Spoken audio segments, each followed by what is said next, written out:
Ano ang causes? Bakit yung normal blood pressure ko naging high blood? What are the causes? O sige, ang number 1 cause of hypertension is wrong. Okay, wrong diet. Ano yung wrong diet?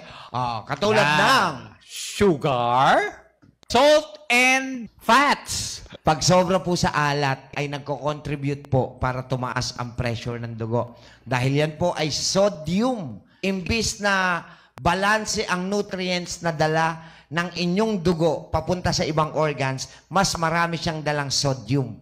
So, nagkokos po ang sodium ng pagbilis ng daloy ng dugo.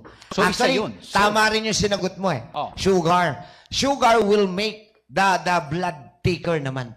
At dahil thick ang blood, nahihirapang dumaloy ng maayos si circulation. Pangatlo, yung fats. Fats. Aminin na natin, wala naman tayong pinipiling pagkain eh. Simula nung pagkabata tayo, not unless talagang nutritionist ang magulang natin. Una is wrong diet. Okay, cause of hypertension na. Number 2, chronic conditions. anong chronic conditions? Katulad ng Kidney. Kung ikaw ay may problema kay kidney. Pangalawa, Hormone problems. hormonal problem. Diabetes. And high cholesterol level.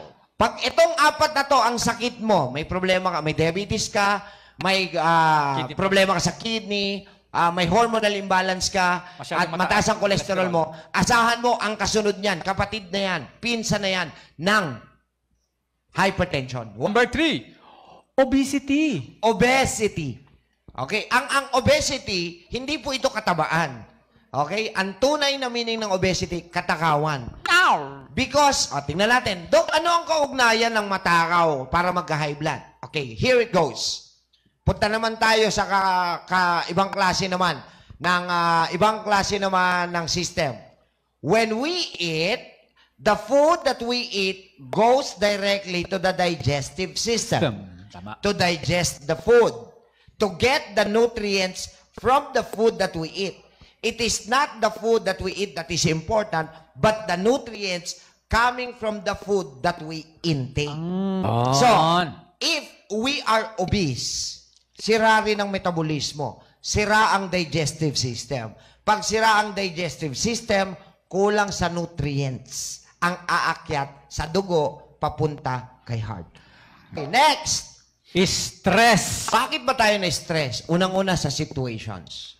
Always remember this. Kung ano makita ng mata, ipoprocess ni brain. Pag pinrocess ni brain, the brain will signal the organs to function properly. Kaya nga, pag nakasaksi kayo ng krimen, nakasaksi kayo ng aksidente, may nangyaring hindi mo ine-expect, ang signal ng brain mo, kinabahan ka. Yan. Ito, marami to sa atin.